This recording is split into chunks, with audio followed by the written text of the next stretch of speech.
Assalamualaikum warahmatullahi wabarakatuh. Nama saya Zahra Azmi, mahasiswa bimbingan dan konseling angkatan 2018. Dalam kesempatan ini, saya akan membagi materi mengenai pemahaman guru BK terhadap peserta didik atau konseling. Baik, dalam materi ini kita akan membahas 3 poin. Yang pertama, apa itu pemahaman terhadap peserta didik? Kedua, aspek-aspek apa saja untuk memahami peserta didik? Dan ketiga, strategi apa saja yang bisa dilakukan oleh guru BK untuk memahami peserta didik atau konseling. Baik, saya akan menampilkan PowerPoint mengenai 3 poin tersebut.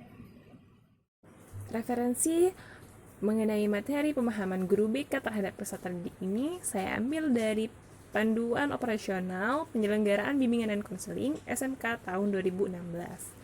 Baik, yang pertama kita akan membahas mengenai pemahaman terhadap peserta didik. Pemahaman terhadap peserta didik maksudnya di sini guru BK berusaha memahami karakteristik setiap peserta didik, di mana peserta didik ini adalah subjek utama layanan bimbingan dan konseling di sekolah. Guru BK perlu memahami karakteristik peserta didik sebagai dasar pertimbangan dalam merancang dan melaksanakan layanan bimbingan dan konseling di sekolah.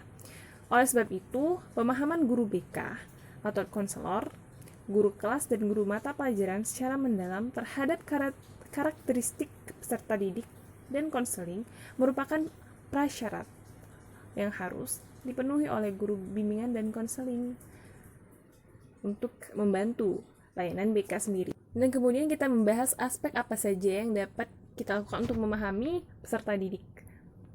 Yang pertama itu ada aspek fisik, di mana kita harus mengerti fisik pada peserta didik pada masa pertumbuhannya, apalagi pada remaja ya, secara cepat sebagai akibat dari hormon-hormon dan organ tubuh, terutama terkait dengan hormon dan organ-organ seksual.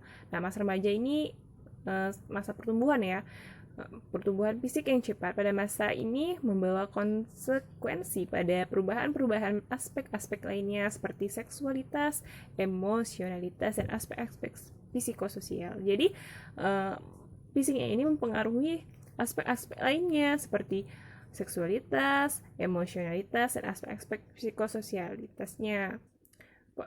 Psikososialnya, maaf. Nah, itu harus kita pahami. Nah, yang kedua itu ada aspek kognitif, di mana kognitif peserta didik konseling ini berubah secara fundamental dibandingkan dengan masa kanak-kanaknya sebelumnya. Nah, yang menyebabkan remaja mampu berpikir abstrak.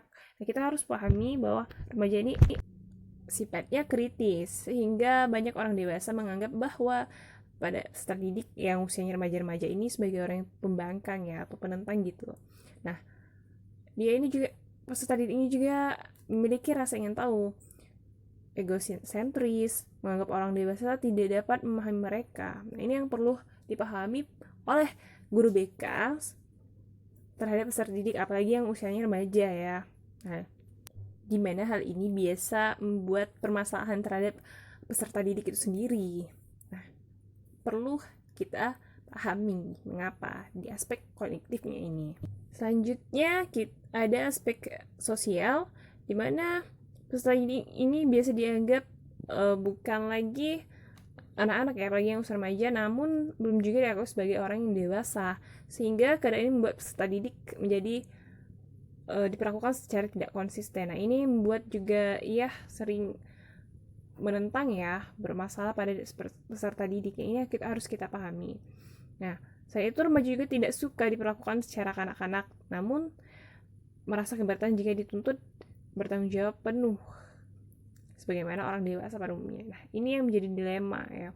Ya, mengapa juga salah satu bentuk sifat pembangkangnya karena perasaan yang dirasakan oleh peserta didik ini. Nah, kemudian ada aspek emosi, di mana peserta didik ini memiliki emosionalitas yang labil Transisi pada aspek fisik, kognitif, dan sosial menyebabkan emosionalitas remaja mudah berubah-ubah. Nah, ini harus kita pahami pada peserta didik ya. Nah, perasaan remaja ini terhadap suatu objek tertentu mudah berubah keadaan. Yang demikian jika tidak dipahami dengan baik sangat potensial menimbulkan konflik. Nah, ini juga salah satu sebab musabab ya permasalahan pada peserta didik.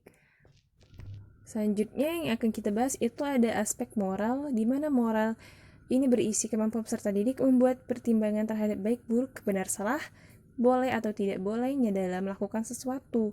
Nah, aspek ini sangat terkait dengan perkembangan kognitif.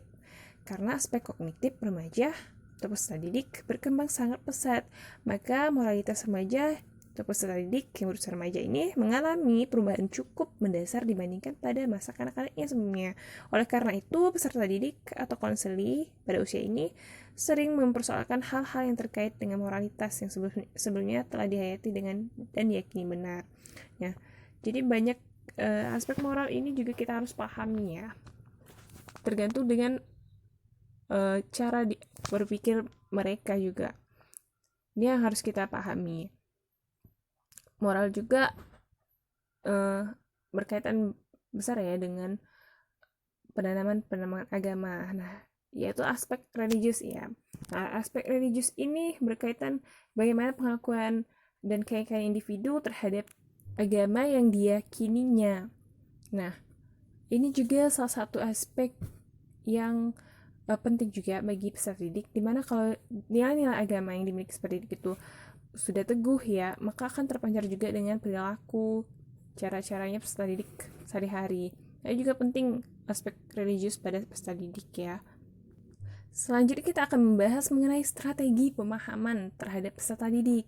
Nah, di dalam ini ada 2 klasifikasi ya, yang bagaimana peserta didik itu harus bisa memahami peserta didik sendiri.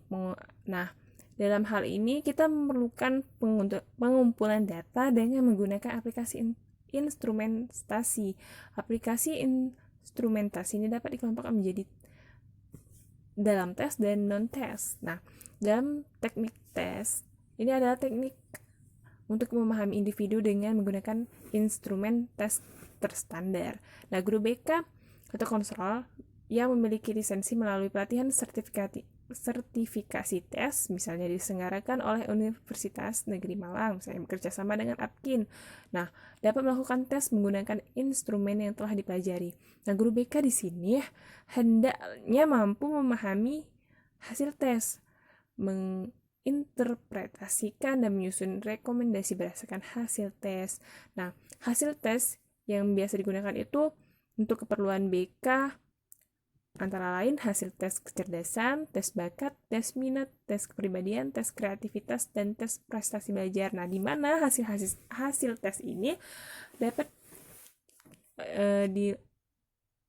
digunakan oleh guru BK sebagai identifikasi karakteristik atau hasil-hasil dari 6 aspek tadi untuk peserta didik ya, terhadap peserta didik gitu. Jadi bisa memahami 6 aspek dari peserta didik itu melalui hasil-hasil tes yang telah dilakukan. Selanjutnya yang kedua itu teknik non-tes, di mana ini merupakan teknik untuk memahami individu dengan menggunakan instrumen yang terstandar dan tidak standar. Nah, guru BK atau konselor dapat menggunakan instrumen non-tes yang telah terstandar, misalnya ITP, inventory tugas perkembangan, AUM, alat ungkap masalah, DCM, daftar cek masalah, atau instrumen yang dikembangkan sendiri, seperti instrumen motivasi belajar, sosiometri, identifikasi masalah-masalah, baik pribadi, sosial, belajar maupun karir, dan tingkat stres. Nah, hasil pemahaman terhadap kondisi peserta didik ini dapat dianalisis sebagai dasar kebutuhan dalam layanan bimbingan dan konseling. Nah, adapun data ataupun teknik pengumpulan datanya itu yang dapat digunakan oleh guru BK itu meliputi pertama itu hasil belajar. Nah, hasil belajar ini misalnya biasanya digunakan tuh dari tes hasil belajar ya, di mana ini dapat mengidentifikasi prestasinya atau bagaimana kemampuan belajarnya peserta didik. Kemudian observasi. Nah, observasi ini di mana guru BK dapat mengamati gerak-gerik atau perilaku peserta didik ya, tentunya dengan strategi yang mumpuni dan bisa digunakan untuk kepentingan layanan bimbingan dan konseling. Nah, kemudian wawancara. Nah, ini bisa dilakukan oleh guru BK terhadap peserta didik yang tentunya peserta didiknya mau, dan ini cukup ampuh ya jika wawancara kan banyak bertanya tentang peserta didik itu sendiri secara langsung. Ini juga kemudian ada angket. Nah, angket ini kita akan membuat pertanyaan-pertanyaan di mana ini akan menunjukkan kemampuan ataupun psikologis peserta didik gitu ya. Nah, kemudian studi dokumentasi. Di mana studi dokumentasi ini berupa dokumen-dokumen mengenai pembelajaran peserta didik seperti raport, atau bisa jadi tentang dokumen tentang keluarganya peserta didik, itu catatan-catatan prestasinya, di mana dapat digunakan untuk salah satu cara untuk memahami peserta didik ya. Nah, kemudian ada catatan anekdot. Nah, ini dimana ini berupa dokumen-dokumen atau catatan mengenai peserta didik. Dalam hal ini apa saja yang telah diraih oleh peserta didik atau yang sudah dilakukan mengenai perilaku, catatan perilakunya. Nah, ini juga dapat bisa memahami karakteristik dari peserta didik gitu. Baik, itulah materi mengenai pemahaman guru BK terhadap peserta didik atau konseli yang bisa saya sampaikan. Semoga bermanfaat. Terima kasih. Saya akhiri. Wassalamualaikum warahmatullahi wabarakatuh.